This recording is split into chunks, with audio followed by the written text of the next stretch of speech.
Education एक अच्छे भविष्य की चाबी है और इस चाबी को हर किसी को मिलना चाहिए। शिक्षित होने का और एजुकेटेड होने का हक सबको है। लेकिन क्या होगा कि अगर फाइनेंशियल सिचुएशन की वजह से, आर्थिक स्थिति की वजह से आप अपने सपनों को पूरा नहीं कर सकते या जो कोर्स आप करना चाहते हो वो कोर्स आप नहीं कर पा रहे, तो क्या उसका कोई सोल्यूशन है? हाँ, बहुत सारे सोल्यूशन है जो हमने पिछले वीडियो में डिस्कस किया था। वो वीडियो अगर आपने नहीं देखा तो आप वो वीडियो को भी आज देखिएगा। उनमें से एक पॉइंट था एजुकेशन लोन। तो आज के वीडियो में हम डिटेल में डिस्कस करेंगे एजुकेशन लोन आपको कैसे मिले, क्या क्राइटेरिया है, कहां से एजुकेशन लोन ले, ये सारी चीजों के बारे में। मेरा नाम बेमान, लिए चलते आपको वीडियो के अंदर।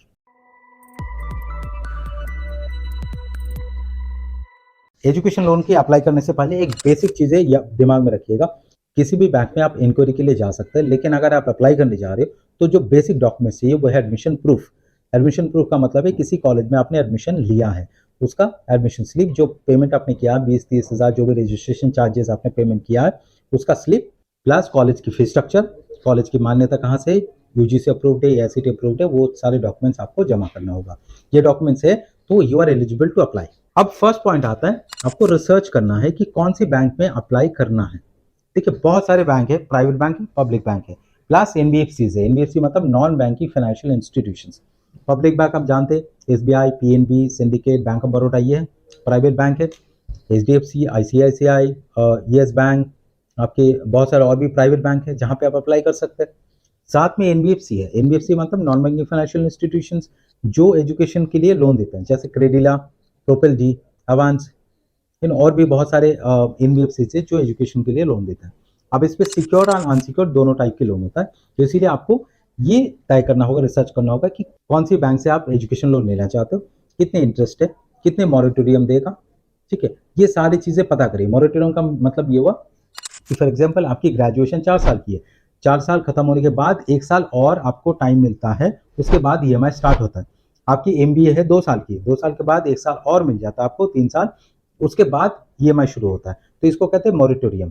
तो कौन सी बैंक कितने साल की मॉरेटोरियम आपको दे रहा, कितने इंटरेस्ट है, कितना प्रोसेसिंग चार्जेस है, ये सारे जानने के बाद जो आपको कम से कम इंटरेस्ट रेट पे दे रहा है और मॉरेटोरियम ज्यादा दे रहा है, उसी हिसाब से आप 3-4 बैंक चूज करिए और वहां पे अप्लाई करने के लिए एप्लीकेशन डालिए।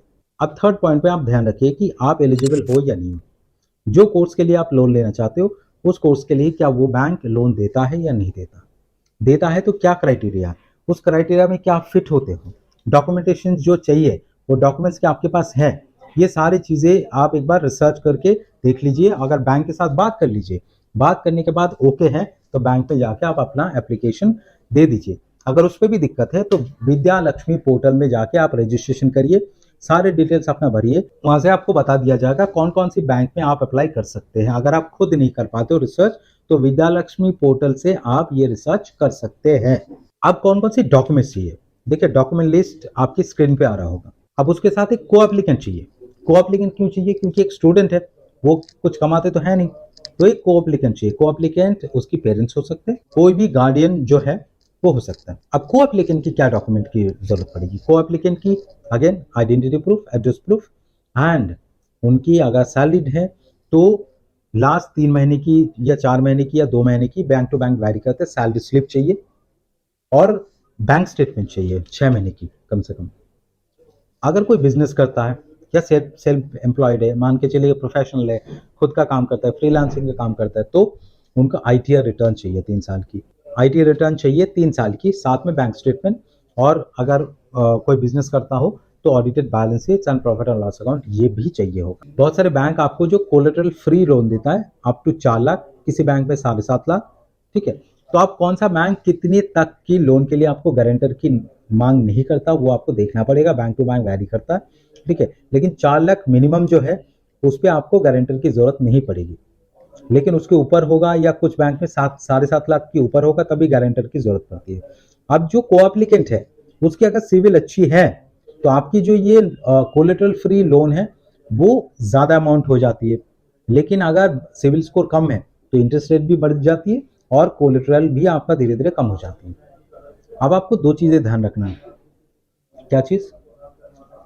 जो गारंटर है, गारंटर की फिजिकल प्रॉपर्टी डॉक्यूमेंट नॉर्मली नहीं चाहिए होता, लेकिन गारंटर की सिविल अच्छी होनी चाहिए, उनके नाम पे कोई प्रॉपर्टी होनी चाहिए, उसकी सारे डॉक्यूमेंट्स जमा करना होगा, या कोई भी मान के चलिए ऐसी एसेट जो एसेट्स बाद में लिक्विडेट करके बैंक अपना पैसा ले सके, ऐसे वाले कोई एसेट्स चाहिए होगा जो गारंटर के तौर पे लगेगा। तो जो को एप्लीकेंट है वो भी गारंटर बन सकता है, या को एप्लीकेंट के अलावा भी कोई और गारंटर बन सकता है।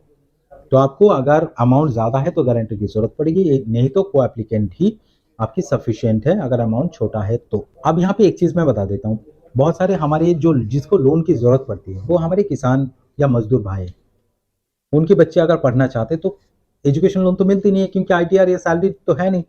उस केस में अगर मान के चलिए बहुत सारे किसान ऐसे हैं जिनके पास जमीन है लेकिन एग्रीकल्चर किसान है तो उनके पास आईटीआर नहीं है तो लोन मिलता नहीं है, तो आप प्रॉपर्टी अगेंस्ट लोन लेके भी बच्चे को पढ़ा सकते हैं, या कोई भी और तरीका है उसे भी देख के आप। बहुत सारे एनबीएफसीज ऐसे हाई इंटरेस्ट पे कोलेटरल फ्री लोन भी प्रोवाइड करते हैं। अब कौन सा बैंक है ये इसके बारे में रिसर्च करना है, अगर आप उसके बारे में जानना चाहते हो तो हमारे जो डिस्क्रिप्शन में एक लिंक है उस लिंक पे बेसिक डिटेल्स भरिएगा, हमारे काउंसलर आपसे बात करके आपको बता देगा कहाँ से आपको लोन मिल सकता है, किस क्राइटेरिया में आपको लोन मिल सकता है, उसी के बेसिस पे आप अप्लाई कर सकते हो। हम चाहते हैं कोई भी बच्चा अगर फाइनेंशियली या आर्थिक स्थिति की वजह से पढ़ाई से वंचित ना रह जाए, जो भी हमसे इंफॉर्मेशन के द्वारा जो भी मदद पॉसिबल है वो हम करेंगे। कॉलेज चूज करने में आपको मदद करेंगे, कॉलेज में एडमिशन कैसे लेना है उसके लिए तो बिल्कुल मदद करेंगे। अगर किसी बच्चे की इंटरव्यू रुक रहा या किसी और चीज़ की वजह से एडमिशन नहीं हो पा रहा है, उसके लिए भी हम आपको प्रॉपर गाइडेंस दे देंगे। किस बैंक से आपको आसानी से लोन मिल जाए उसके लिए भी गाइडेंस दे देंगे। तो उसके लिए हमारी जो फॉर्म है उस फॉर्म को फिलअप करिए और हमारे काउंसलर से बात करके आप अपना डिटेल डिस्कशंस करके फिर आगे बढ़िए।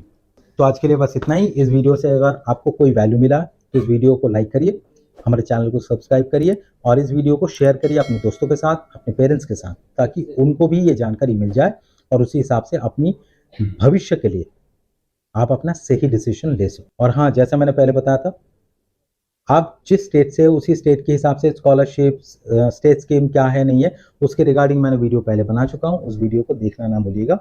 नमस्कार।